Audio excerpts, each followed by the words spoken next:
both the Big 12 title picture and the Big 12's college football playoff picture, I think, is pretty clear heading into the final week of the regular season. Unfortunately, the playoff picture is not what we hoped. The Big 12 championship game picture, I think, for the league's sake, is what you'd hoped. Playoff picture is not right now. So as far as the Big 12 championship game goes, right, that piece, it's pretty clear, guys. If Texas Tech and BYU win, which they are both very heavy favorites to do so, they're going to play once again in Arlington and rematch for the Big 12 championship game. If they lose, there are some real chaos scenarios, but both Texas Tech and BYU are 3-score favorites. It was 18.5, I believe, BYU as a home favorite over UCF, and Tech, I believe, is a 20.5-point favorite at West Virginia, which is interesting to me because I know Tech is what we saw playing BYU. They seem to be the stronger team there, emphatically so, in fact. But I don't know, man. Going to West Virginia, and like I was just telling Browns and Beers, Mountaineers have seemed to figure some things out with Scotty Fox playing with more confidence for sure. That game would worry me a little bit more out of the two if I'm thinking about which one could actually be an upset. But I digress. I don't think either team will have much of a problem there. If they do, here are your chaos scenarios, okay? Arizona State and Utah are the two teams still involved and still left here. Houston messed up their opportunity by losing to TCU, missing a field goal that would have tied the game and losing to TCU on Saturday. So you're talking about Arizona State and Utah. How can they get in here? Here is what we got. For Utah first. Shout out to Joe Coles for giving us this here. Utah's path to the Big 12 championship game. They need BYU to win. They need Utah to win, quite obviously. They need Arizona State to win the Territorial Cup, and then they need West Virginia to beat Texas Tech. So, I mean, one, obviously, BYU, they're going to be heavy favorites to do so. Utah will be a heavy favorite to beat Kansas. Arizona State, what is the line on that game? Anyway, Arizona State certainly could beat Arizona, right? The first three, that's not really that big of a stretch, but then you need West Virginia to beat Texas Tech. That's the tough part. But that actually is crazy, right? Because that would give us, can you imagine, Utah BYU round 2, Holy War round 2 in the Big 12 championship game spot in the college football playoff on the line? That would be absolutely wild if that were to happen. Now, not the best thing, I think, for the conference to have Texas Tech lose a game to West Virginia. That's probably going to knock them out. But that would be some theater if you actually got that game. So it is still possible. It is on the board, folks, that we could still have a Holy War Big 12 championship game if Texas Tech were to go down and there was an upset. All right, so we got that. What about the Arizona State part of it? Well, we turn to Chris Cartman here. There are only 2 scenarios in which Arizona State can make the Big 12 championship game. Obviously, both would require Arizona State beating Arizona. But scenario 1 would be BYU loses at home to UCF. That would put Arizona State into the Big 12 championship game. Scenario 2, they can get in if Texas Tech loses at West Virginia, but then Utah has to lose at Kansas, which I don't think that's either one of those is happening. The odds of Utah losing at Kansas at this point might be, I shouldn't say that. I was so high at Utah, by the way. I saw someone ask, they were 17.5-point favorites against K-State. And I was thinking, like, man, bet the farm on that. K-State beat up. I don't see how that's going to happen. So I should be cautious about Utah there. But Kansas just looked like a team that was totally dead in the water and lifeless on Saturday against Iowa State. So anyway, there are your chaos scenarios for the Big 12 championship game if we have an upset. Now, as for the playoff, okay, it's as simple as this. You are going to need multiple upsets for Texas Tech to get into the top 4 and or BYU or however you want to slice it, the Big 12 to get 2 bids into this thing. Sans maybe your scenario where BYU beats Tech in the title game. That is definitely your best shot to get 2 in. And I think that would be a real test for the committee as to how serious they're going to be about not punishing teams for losing in the conference championship game. if that were to happen. But outside of that, you will need multiple upsets to get either Tech into the top 4 or to get BYU as an 11-2 at-large into the field. I think the Utah at-large thing is done. That is another thing that seems pretty clear to me. I would imagine Miami and Vanderbilt are going to jump them in the college football playoff rankings this week. We'll see, but I would certainly imagine that after Utah's performance against K-State. So here you go. Texas 20.5-point favorite on Saturday at 11 against West Virginia. As far as the playoff rankings this week go, I am a bit worried that Texas Tech would drop from 5 to 6 because they were tied already with Oregon in the AP poll. So, I mean, it makes sense that Oregon would jump Texas Tech in that scenario with a win over USC. But I wonder if the College Football Playoff Selection Committee will do the same thing, if they're going to give Oregon a big boost up there for that win above Texas Tech. Either way, it's really tough to see a path to Texas Tech getting into the top 4. Well, there is no path. It's not that it's tough to see. I mean, there is no path to Texas Tech getting into the top 4 without Georgia losing to Georgia Tech, Texas A&M losing to Texas, maybe Ohio. It'd be interesting to see what they would do with Ohio State if they lost to Michigan. And you may need 2 of those things to happen.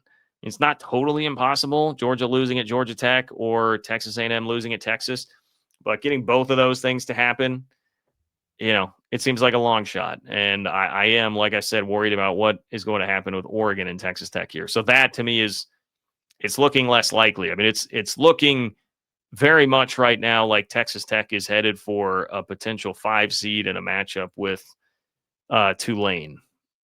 Well, or whoever your G5 champ is going to be. Tulane is who I continue to see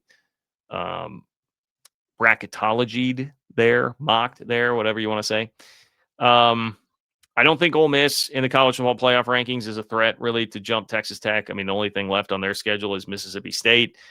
And you've got to think about, Lane Kiffin, there's been talk about, hey, the committee takes into account what happens with your roster / I guess coach now. And we have this unique scenario where Lane Kiffin might not be the coach at this time next week if he's taking a different job, which is crazy to me. And it's a problem on many different levels about where we're at in college football and Lane Kiffin himself a little bit.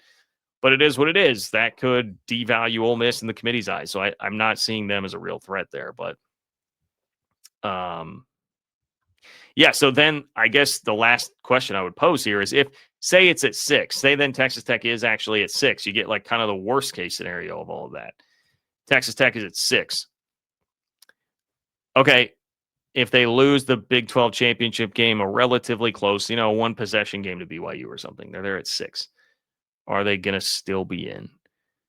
Would the committee really drop them? You'd have to drop them 5 spots in a spot where you're not supposed to punish them. I mean, I do think that is a real scenario where the Big 12 would get 2 in and BYU would basically be a bid stealer in that scenario, right? For BYU, these are the games that you're talking about where you're going to need multiple upsets out of these. And it just, after the middle of this, mid to late October, things were getting kind of crazy and wonky. Really, November, we have not seen a ton of the craziness, at least the last 2 weeks in November. We have not seen a bunch of the craziness that the Big 12 has needed if BYU were going to have a better at-large opportunity here. Right or wrong, I'm not saying I agree with it. In fact, you guys know my gripe has been that Brett Yormark has not pushed for the resume of BYU compared to Notre Dame and Oregon stronger than he has up to this point.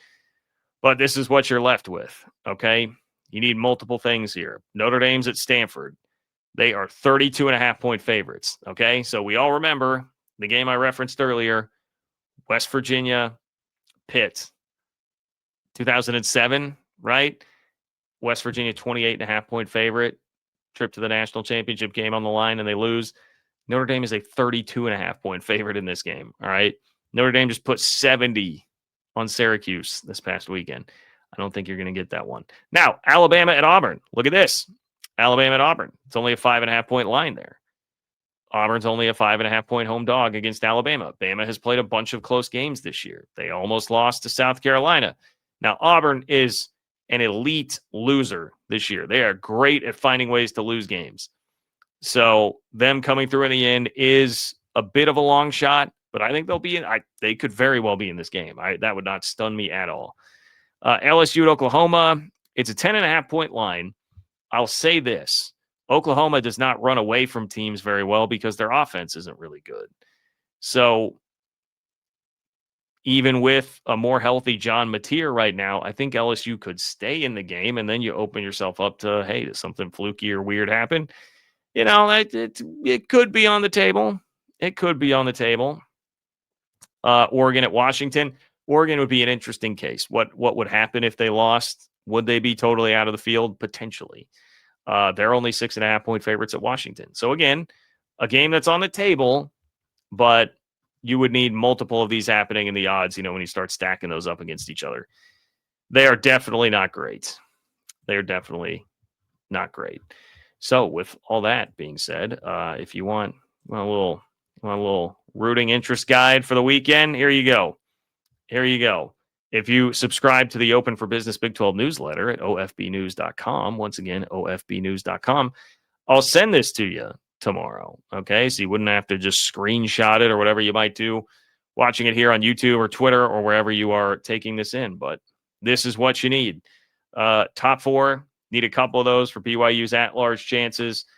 And I would also point out, I didn't talk about these games a second ago, but you got to worry about Miami and Vandy being teams that could also jump BYU here with wins this weekend. And that's why I put that on the rooting interest guide. You would rather see Miami lose to Pitt, who did come alive this weekend after getting drubbed by Notre Dame. They bounced back to beat Georgia Tech. And then Tennessee and Vandy, where Vandy is an underdog. That is the one spot where it's like, hey, team that you're rooting for is the favorite. That would be Tennessee at home against Vandy. But you can see there, it's still a pretty close line. And a note on that Texas game, I mean, you do have to it seems like the committee is pretty much done with Texas, even if they were to beat Texas A&M, but you just never know. You just never know with that Longhorn logo. That could be a team that would make that sort of a jump. Could Texas make like a 6-spot jump for beating Texas A&M? I don't know. Maybe. And I do think that one could happen. Respect to Texas A&M and what they've done this year, but I do think it's fair to point out strength of schedule as far as the SEC goes. They've had a lot of the bottom half teams in the league the way the schedule broke this year for them. So I think they have benefited from that a bit. I could see that game happening. But anyway, that's what you got heading into the weekend. If you're a Big 12 fan and you're hoping for the best possible outcomes for the league, or obviously if you are a BYU fan or perhaps a Utah fan, you're going to need a lot of that chaos going on if you are trying to get an at-large bid. Honestly, what you need more is you need the path to that Holy War rematch in the Big 12 championship game. You got to be, if you're a Utah fan, you need to be a huge West Virginia fan this weekend. Go find a couch. Go find one of those little hats. Go find, a big rifle that you can walk around with, whatever it is. That's what you need this weekend if you're a Ute.